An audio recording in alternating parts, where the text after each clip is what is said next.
భారతదేశంలో నది వ్యవస్థ. భారతదేశ నదీజల వ్యవస్థ 3 భౌతిక అంశాలకు అనుగుణంగా రూపొందింది. అవి: హిమాలయాలు, ద్వీపకల్ప పీఠభూమి, గంగా సింధు మైదానం.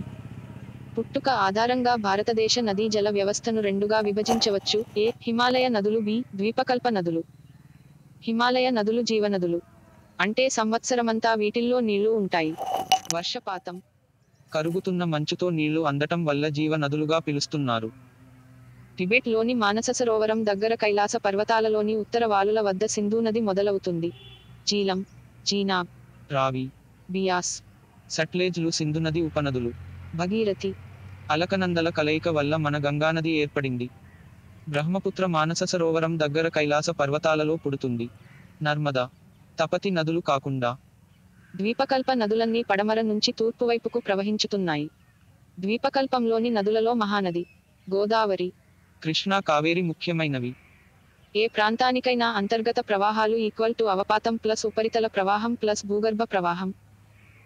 ఒక ప్రాంతంలో లేదా ఒక గ్రామంలో అందుబాటులో ఉండే నీళ్లు లోపలికి ప్రవహించే నీటి మీదే కాకుండా మనం వాడుకుంటున్న నిల్వల మీద కూడా ఆధారపడి ఉంటుంది. వార్షిక ప్రవాహాలు, బావులు, బోరు బావులలో నీరు పునరుద్ధరించే నిల్వల బట్టి మనకు అందుబాటులో ఉన్న నీరు ఆధారపడి ఉంటుంది. తుంగభద్ర నదీ పరివాహక ప్రాంత అధ్యయనం ద్వారా నీటి సక్రమ వినియోగం తెలుస్తుంది. సమాజానికి చొరవ. సరైన ప్రణాళిక ద్వారా అందరికీ నీటిని అందించటం సాధ్యమవుతుంది. కీలక భావనలు: ప్రవాహ వనరులు, నదీ జల వనరులు, ప్రవాహ వనరులు. అంతర్భూజలం. భూమి అంతర్భాగంలో రాతి పొరలో లేదా నేల పొరలలో ఇంకి ఉన్న లేదా నిల్వ ఉన్న నీరు అంతర్భూజలంగా వ్యవహరిస్తారు. నీటి ప్రవాహ వ్యవస్థ: భూమి మీద ప్రవాహంగా సాగే వాగులు, కాలువలు, నదులు ఉపరితల ప్రవాహంగా. భూగర్భంలో నేలవాలుని బట్టి జరుగు భూగర్భజల ప్రవాహాలు. జల పంపిణీ చట్టం: జలాన్ని వివిధ రాష్ట్రాలు, ప్రాంతాలు పంచుకొనేందుకు మార్గదర్శక సూత్రాలతో కూడిన నిబంధనల చట్టం జల పంపిణీ చట్టం. భూగర్భ నీటి వనరు: భూమి అడుగున నేల పొరలలో నిక్షిప్తంగా నిల్వ ఉన్న జలాన్ని భూగర్భ నీటి వనరుగా పిలుస్తారు. పరివాహక ప్రాంతం: ఒక నది ప్రవహించే ప్రాంతం. కరువు: కురవవలసినంతగా వర్షపాతం నమోదు కాకపోవటాన్ని కరువుగా వ్యవహరిస్తారు. నీళ్లు నేలలోనికి ఇంకటం: భూమిలోనికి చిన్న చిన్న రంధ్రాల గుండా ఉపరితలంలోని నీరు క్రమక్రమంగా క్రింద పొరలలోనికి చేరుతుంది. దీనినే నీళ్లు నేలలోనికి ఇంకటం గా పిలుస్తారు. వ్యాస రూప ప్రశ్నలు. 1. నీటి వనరుల విషయంలో అంతర్గత, బాహ్య ప్రవాహాల ప్రక్రియలను వివరించండి. జ. ఏ. అంతర్గత ప్రవాహాలు. 1. ఏ ప్రాంతానికైనా అంతర్గత ప్రవాహాలు అవపాతం ప్లస్ ఉపరితల ప్రవాహం ప్లస్ భూగర్భ ప్రవాహం. 2. ఉపరితల ప్రవాహం అంటే భూమి మీద వాగులు, కాలువలు, నదులు వంటి వాటిల్లోని నీటి ప్రవాహం. 3. భూగర్భ జల ప్రవాహాన్ని అంచనా వేయవచ్చును. 4. అవపాతం అంటే వాన, వడగళ్ళు, హిమము, పొగమంచు మొదలైనవి. బి. ఉపరితల, భూగర్భ నీటి ప్రవాహాలు. 5. సాగునీటి పథకాలు, కాలవలు ద్వారా దిగువకు వచ్చే నీటి ప్రవాహాలు. 6. నేలవాలుని బట్టి భూగర్భజలం ఎటు ప్రవహించుతుందో ఊహించవచ్చును. సి. బాహ్య ప్రవాహాలు. 7. బాష్పోత్సేకం ద్వారా నీటి మడుగుల నుంచి నీరు ఆవిరిగా మారుతుంది. చెరువులు, నదులు, సముద్రాల నుంచి ఉపరితల నీటి వనరులు నీటి ఆవిరిగా అవుతున్నాయి. 8. అన్ని జీవులు శ్వాసక్రియ ద్వారా గాలిలోనికి నీటిని విడుదల చేస్తాయి. 2. భూగర్భ జల వనరులను అంతర్గత, బాహ్య ప్రవాహాలలో ఏ ప్రక్రియ ఎక్కువగా ప్రభావితం చేస్తుంది? చ. ఒక ప్రాంతపు అంతర్గత ప్రవాహాలు అవపాతం, ఉపరితల ప్రవాహం మరియు భూగర్భజల వనరుల ప్రవాహంగా పేర్కొనవచ్చును. వీటిలో అవపాతం ముఖ్యమైనది. వానలు విస్తారంగా కురిస్తే భూగర్భజలం పుష్కలంగా ఉంటుంది. ఆంధ్రప్రదేశ్లో ఉన్న దిగువ పరివాహక ప్రాంతంలో వర్షపాతం తక్కువ, కరువు పరిస్థితులు ఎక్కువ. చెట్లను విస్తృతంగా నరికివేయటం, గనులు తవ్వడం వంటి వాటి వల్ల అడవులు క్షీణిస్తున్నాయి. చెట్లు లేకపోవటం వల్ల వర్షపు నీరు నేలలోనికి నేరుగా ఇంకుతున్నాయి. ఒక్కొక్కసారి అకస్మాత్తుగా వరదలు వస్తున్నాయి. గత కొద్ది దశాబ్దాల నుండి తుంగభద్ర ఆనకట్ట నీటి సామర్థ్యం, నిల్వ తగ్గుతోంది. నీటి సంరక్షణకు, నీరు పెంచుకోవటానికి భిన్నమైన విధానాలను అవలంబించాలి. ఇనుప ఖనిజ తవ్వకాలలో సరియైన ప్రమాణాలు పాటించి తుంగభద్ర జలాశయం పూడికకు గురికాకుండా ఏర్పాట్లు చేయాలి. అడవులను నరికివేతను నిలుపుదల చేసి అడవుల పెంపకం, సంరక్షణకు ప్రాధాన్యత ఇవ్వాలి. భూగర్భ జలాల నిల్వలు పెరుగుటకు తగిన చర్యలు తీసుకోవాలి. భూసారం సంరక్షణకు కృషి చేయాలి. 4. నీటి వనరుల విషయంలో ప్రజల కార్యాచరణ చట్టాల ప్రాముఖ్యత ఏమిటి? జ. నీళ్లు ప్రజలందరి ఉమ్మడి వనరు. గత కొద్ది దశాబ్దాలుగా భూగర్భ జలాలు ప్రత్యేకించి గృహ అవసరాలకు, వ్యవసాయానికి ముఖ్యమైన వనరుగా మారాయి. భూగర్భ జలాల వినియోగం గణనీయంగా పెరిగిపోవటంతో మొత్తం అందుబాటులో ఉన్న నీరు, అవి ఎవరికి అందుతాయి అన్న వాటిని తీవ్రంగా ప్రభావితం చేస్తుంది. అనేక రాష్ట్రాలలో భూగర్భ జలాలకు సంబంధించిన చట్టాలు కాలం చెల్లినవి, ప్రస్తుత పరిస్థితులకు అనువైనవి కావు. భూగర్భ జలాల వినియోగం నామమాత్రంగా ఉన్న రోజులలో ఈ చట్టాలు రూపొందించబడ్డాయి. ఈనాడు బోరుబావుల నుండి వివిధ లోతుల నుంచి పెద్ద మొత్తంలో నీటిని తోడేసే పరిస్థితిలో ఉన్నాము. భూగర్భ జలాలకు సంబంధించి ప్రస్తుత చట్టాలు ఇప్పటి పరిస్థితులకు అనువైనవి కావు. భూగర్భ జలాల నుంచి ఎంత నీటిని తోడుకుంటారన్న దానిపై ఎటువంటి పరిమితి విధించలేదు. భూగర్భంలో ప్రవహిస్తున్న నీటికి ఎటువంటి సరిహద్దులు ఉండవు. దీనిపై యాజమాన్యం గురించి ఆలోచించటం సరైనది కాదు. అంతర్భూజలం అందరికీ చెందిన ప్రజా ఆస్తిగా భావించాలి. నియంత్రణ అనేది అంత తేలిక కాదు. నీళ్లు వంటి వనరుల్లో ఒకరు ఉపయోగించుకున్నది మిగిలిన వాళ్ల అందుబాటును ప్రభావితం చేస్తుంది. మరింత లోతుల నుంచి భూగర్భ జలాలను తోడటానికి దోహదం చేసేలా విద్యుత్తు సబ్సిడీలను రాష్ట్ర ప్రభుత్వాలు పెంచుతున్నాయి. హివారే బజారు గ్రామస్తులు జల సంరక్షణ కోసం చేపట్టిన చర్యలు ప్రజలందరికీ ఉత్ప్రేరకంగా ప్రోత్సహిస్తుంది. జలవనరుల సంరక్షణకు స్థానిక సంస్థలు, కేంద్ర, రాష్ట్ర ప్రభుత్వాలు తగిన చట్టాలను రూపొందించి అమలు పర్చాల్సి ఉంది. సంక్షిప్త సమాధాన ప్రశ్నలు. 1. భారతదేశంలోని ప్రధాన నదీ వ్యవస్థలను వివరించటానికి కింది అంశాల ఆధారంగా ఒక పట్టిక తయారు చేయండి.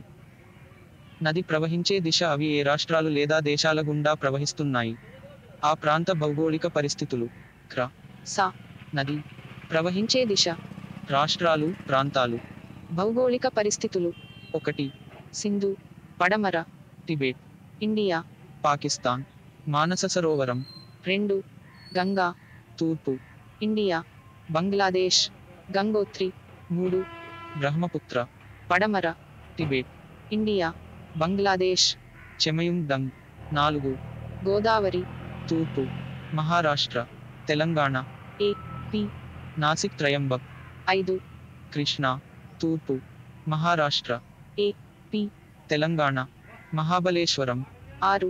నర్మదా, పడమర, మధ్యప్రదేశ్, ఏ. పి. గుజరాత్. అమరకంటకి. 7. తపతి, పడమర, మధ్యప్రదేశ్, గుజరాత్. అమరకంటకి. 2. వ్యవసాయం, పరిశ్రమలు వంటి వివిధ సందర్భాలలో భూగర్భ జలాల వినియోగాన్ని సమర్థించే, వ్యతిరేకించే వాదనలను పేర్కొనండి. జ. వ్యవసాయం జీవనోపాధిగా 80% జనాభా ఆధారపడిన మన దేశంలో నీళ్లు ఎంతో ముఖ్యమైనవి.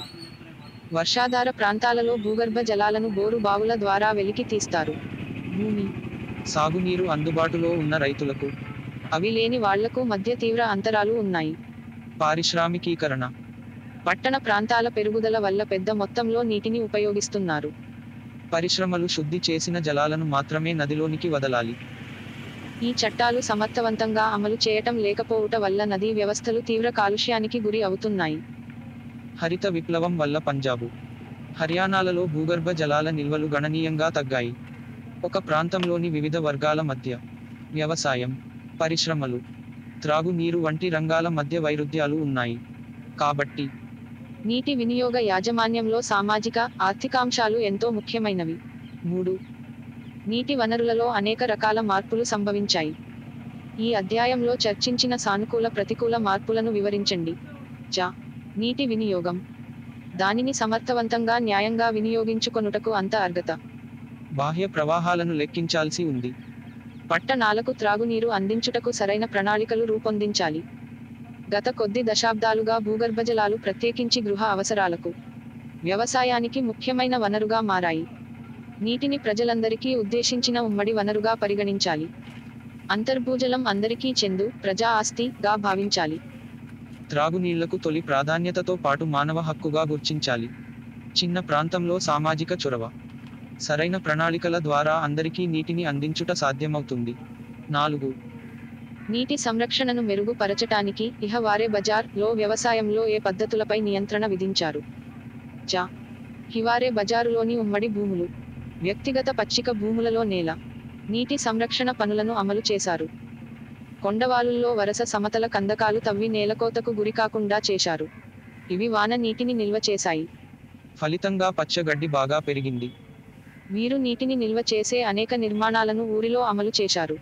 చెక్ డ్యాములు, ఊటకుంటలు, రాతి కట్టడాలు. కార్యక్రమంలో భాగంగా రోడ్ల ప్రక్కన అటవీ భూములలో చెట్లు నాటారు.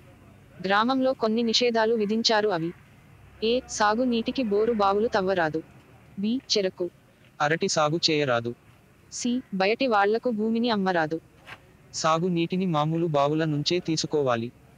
వర్షపాతం తక్కువగా ఉండే చలికాలంలో సాగు విస్తీర్ణం తగ్గించాలి. నీటి ఆధారంగా తగిన ప్రణాళికలు తయారు చేసుకున్నారు.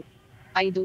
ఆంధ్రప్రదేశ్ నీళ్లు, భూమి, చెట్ల సంరక్షణ, ఏపీ వాల్టా యాక్ట్ గురించి తెల్పండి. చ. ఏపీలో నీళ్లు, భూమి, చెట్ల సంరక్షణ చట్టాన్ని 2002లో ఆమోదించారు. నీటి సంరక్షణ మరియు అడవులను పెంపొందించటం, జన వనరులను మెరుగుపర్చుట.